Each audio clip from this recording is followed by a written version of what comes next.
So this is probably going to be the most important video of the entire semester for this course. In this video, I'm going to teach you how to analyze secondary sources using a very specific system, what I call the T.H.O.M.A.S system. And it goes a little something like this. Hi, my name is Daniel Watkins, and I'm going to play you a song that I wrote.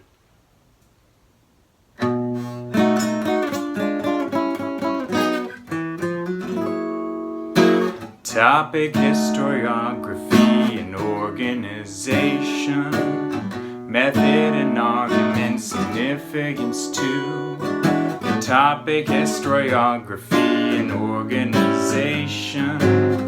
Method and argument and significance too.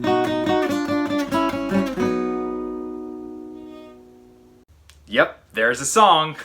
And the song is going to get stuck in your head, and that's a good thing because it's going to help you remember what to do with T.H.O.M.A.S. And learning T.H.O.M.A.S is going to help you immensely for the rest of the semester. Okay, let's get going.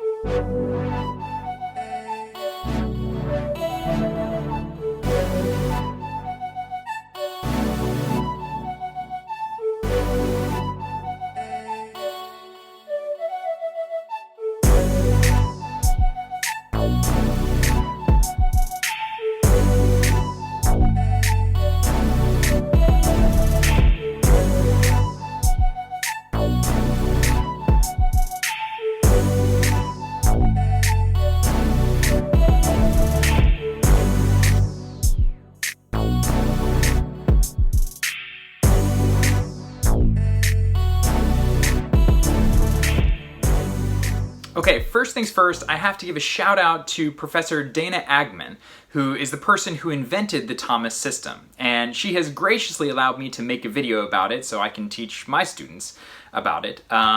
So thank you to Professor Agmon for letting me make this video, and good job making this awesome system. T.H.O.M.A.S is a system that is useful for analyzing any type of secondary source. But in this video, we're going to focus primarily on analyzing articles and essays. So to begin, let's first take a look at what the anatomy of an article and essay tends to look like. So I like to think of articles and essays sort of like a body. There are distinct parts that have distinct functions for the whole. Remember that works of academic history, aka professional history, are chiefly concerned with making original interpretations about the past. In other words, their primary purpose is to deliver an argument about the past. The first thing that you need to do then is to be aware of that fact and look for what that argument is and how it's delivered in the article or essay. So there are four main parts of an article or essay. The first, what we might call the head, is the introduction. Nearly all articles and essays begin with the same sort or with some sort of introduction. And while introductions can vary in content and style, they tend to always accomplish two main things. First, introductions always set up the question of the article. And what I mean by the question is essentially the problem or the thing trying to be solved in the article. What is the article's purpose? That's the question. Sometimes historians are gracious enough to put the question out there in a question form, direct and to the point. Other times, however, and probably more commonly, the question is more inferred by the way that the historian sets up the article. In either case, there's always a question lurking somewhere in the background. Your first task is to try to identify what that question is. The other thing that is nearly always in the introduction is the article or essay's thesis. That is, essentially, the answer to the question. It is the main point of the article. It's the original contribution that the article is trying to make. Most essays will put this right up front in the introduction so that readers know precisely what to look for as they read. The second part of an article or essay is the argument section, or the body of the article. This is the vast majority of the article. Its purpose is to back up the main claim of the thesis. It is to prove to you, the reader, why that thesis is legitimate and solid and believable. Arguments are made of a few distinct elements. First, of course, is the thesis itself. That's the core of the argument, the thing that it all sort of boils down to. But arguments are made of other things too. Second are reasons. Reasons are essentially like mini points or sub-arguments that back up the larger argument. Generally, you're going to find these in the topic sentences of paragraphs. Most arguments are made of lots of reasons. lots of things that back up the central point. Third, the evidence. History is an empirical discipline. That means that we base our scholarship and the knowledge that we produce on the presentation of evidence rather than just sort of theory. So every argument rests its reasons on copious amounts of evidence. And evidence generally takes the form of presentations and analyses of primary sources. Finally, and less frequently, arguments are also comprised of what is called warrants. A warrant is essentially a rhetorical strategy whereby a historian addresses what would be a counter-argument to something that she or he has said. For example, if I were making the argument that Hawaiian pizza is the best type of pizza, I might add a warrant like, I know what you're going to say, pineapple is too acidic and clashes with the tomato sauce, but in fact, the sweetness of the pineapple totally balances the acidity and makes for a perfect pairing with the cheese, tomato, and Canadian bacon. Warrants. Pizza. Delicious. Together, with the thesis, reasons, evidence, and warrants, together all four of these are the main elements of an argument. Okay, two more sections. Third is the conclusion. Almost every article and essay has a concluding section of at least a paragraph or two that does a few things. First, it generally recaps the main points of the argument. This is just to make sure that the reader caught all the reasons that the author was establishing throughout the course of the article. Second, conclusions generally establish what the significance of the article was. Why was the particular argument worthwhile? What have we learned? This comes out in the conclusion. And finally, some conclusions will also put forward avenues for further research. They will show what the article or essay did not cover, or how future historians can build on the work that's being done in that article. All right, final section, final part of an article are the notes. Remember Ronca and his suggestion that professional historians ought to show precisely what documents and sources they are using to write the history that they're writing? Well, professional historians are still following Ronca and others' example, and placing in notes references to the many sources that they consult for their projects. Notes can either come in the form of footnotes, placed at the bottom of each page, or endnotes, placed at the very end of the article or essay. In those notes, you see not only the sources that the historian is using, but also sometimes the historiographical debate that the historian is engaging in. More on this later. Okay, one other thing on the anatomy of articles and essays. Articles and essays have certain styles and certain patterns. They're a lot like ballroom dancing. There are kind of distinct steps that often work their way into articles and essays. So I want to mention a few of these sort of templates or dances that articles tend to follow in order to better prepare you to recognize them when you go out and start reading your own articles and essays.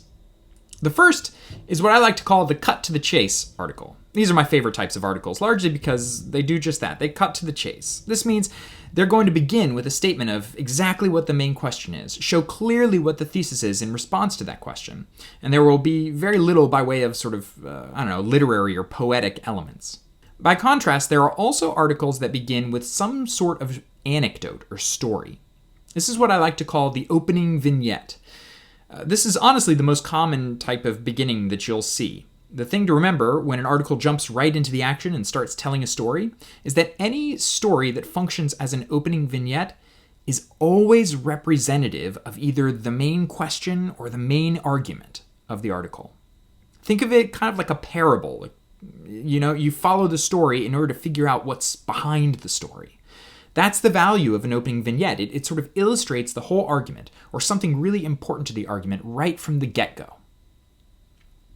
The first section background is another kind of dance or another sort of template that a lot of articles take on. Sometimes, after the introduction, historians will not jump right into the argument.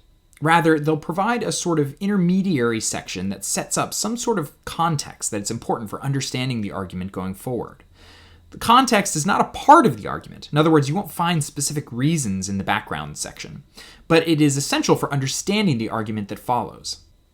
Okay, final two dances. These are the main types of organization that historical articles and essays tend to take on. The first is the chronological article. This means essentially that the argument section of the essay proceeds chronologically, starts at a certain point in time, and then reveals some sort of change over some period of time after that.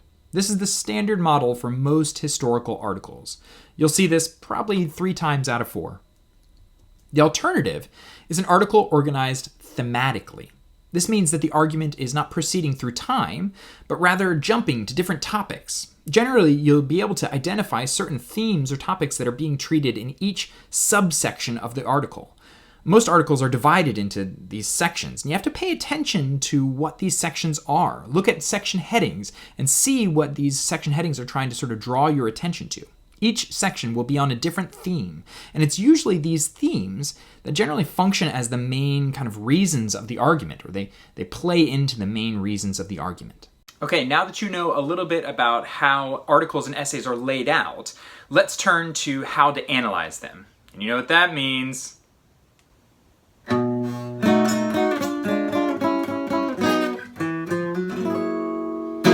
Topic: historiography and organization.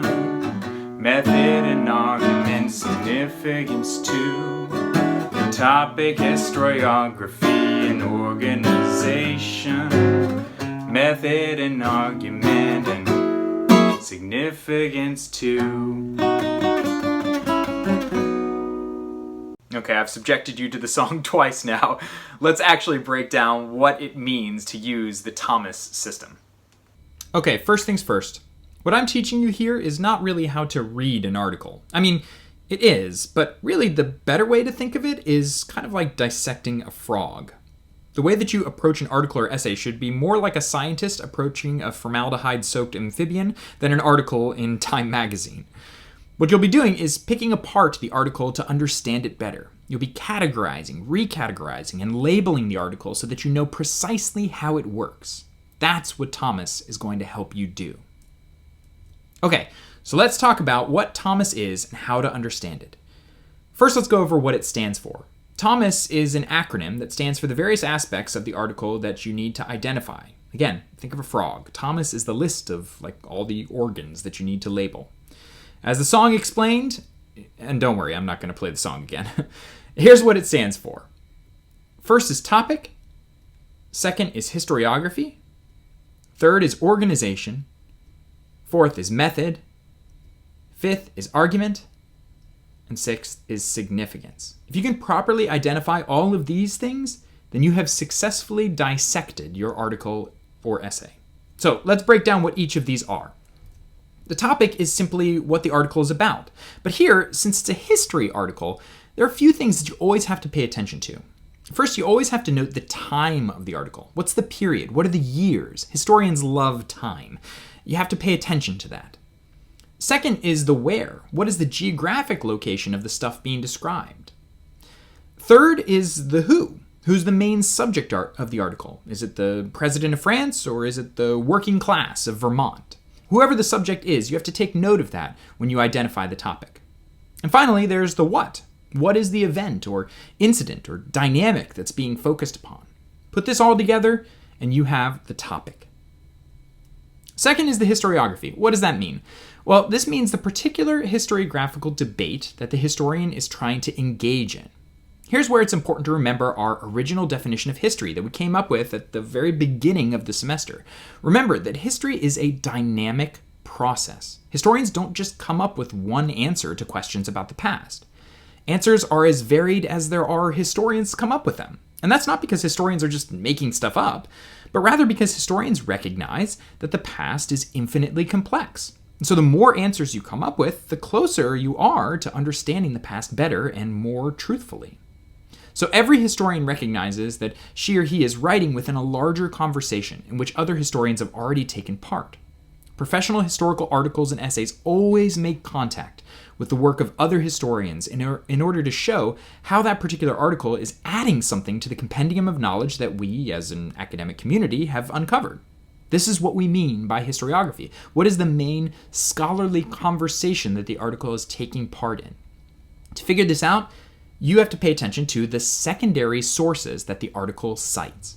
These are the historians that the author is seeking to make contact with. Make note of what these pieces are, the books, articles, and essays, and make note of the particular historians that are mentioned. Third is the organization. This is a simple one. It's precisely what we just talked about with the anatomy of the article and the dances that historians do in them. Is the article organized chronologically? Great. Make a note of that. Is it thematic? Great. Make a note of that. What are the main sections? What do they correspond to? This is what you put in the organization section of your Thomas analysis. Fourth is method or methodology. This is simply how the historian undertakes the argument that she or he is undertaking. Again, it's important to remember everything that we learned in Module 1. Remember, historians approach the past in lots of different ways, and it's important when you read an article to note what approach the article brings to that topic, or the author brings to that topic, excuse me. Most of the time, you find this out by looking at the types of primary sources that the historian uses. As we discussed before, historians often use different types of primary sources, and the types of sources often lead to differences in arguments and perspectives. Ultimately, this will lead you to assess what variety of history the article is. Again, think back to what we learned in Module 1. Next comes perhaps the biggest element of all, the argument. This is where you nail down the central thesis of the article, as well as the main reasons and the warrants that back it up. This is essentially where you sketch out what the article is saying. Finally, you have to take note of the significance. Significance is kind of hard to nail down a lot of the time. Good articles will make it clear in the conclusion, but it doesn't always happen. Sometimes you have to read a little bit between the lines. The significance ultimately is the answer to the question, what contribution does this article make? And really the best way to think of this is in terms of a simple arithmetic formula. Significance equals argument plus historiography. In other words, the significance of most articles is simply how the argument of the article adds something to the historiographical debate addressed in the article. Put briefly, the significance is what the article brings to the debate that is new. So that is Thomas in a nutshell. Well, actually, this is Thomas in a nutshell. But yeah, this is the system that you will use to analyze all of the articles and essays that you will need to read for your historiographic projects going forward. All right, I'm going to finish by giving you a few last tips. And the first one is simply that to help you with Thomasing articles, right, with analyzing articles using the T.H.O.M.A.S system, I've actually created a worksheet that I've made available on the Canvas site. So if you go to the Canvas site, you can download this worksheet and use it. It's a template. So every time you find a new article or essay or book that you want to read, you just open up the template and it'll create a new file, and then you can take all your notes on that worksheet to keep it all together. Second tip, if you're reading articles or essays, I think it's usually a good idea to print them out and then to take notes on them. Use highlighters to mark them up and pens to note things in the margin when you read through. When I read articles and essays, they tend to look like this. This is my way of kind of breaking down an article as I'm reading it. And I usually use different colored highlighters that correspond to different parts of the T.H.O.M.A.S system. So for topic, I use one color, and for historiographic debate, I use another color. And that helps me just kind of go back and be able to reference the article easily and clearly when I'm writing about it later on. Finally, make sure when you're filling out your T.H.O.M.A.S worksheet that you include page numbers with your notes. Page numbers will help make sure that you can track down quotes and specific references so that when you're looking back at your T.H.O.M.A.S worksheet and trying to figure out how the author presents their argument or something like that, right, you can reference that article really quickly and efficiently. There's nothing worse than reading an article, taking notes on it, and then realizing that those notes are not actually valuable for going back and understanding the article and writing about the article later on. So put page numbers in. Remember to put page numbers in when you take notes on an article in your worksheet so that you can keep everything together and have it all organized. Be efficient. Okay, that's it for this video. We're going to practice this more in class, so don't worry if you still feel a little uncomfortable about all of this after watching this video. We'll spend some more time working through it in class. But before we go, I feel like we need to do it one more time.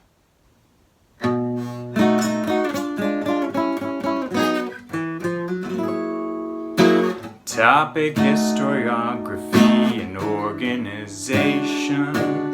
Method and argument, significance too. The topic: historiography and organization. Method and argument and significance too. You're welcome. All right. Good job. Good luck. See you in class.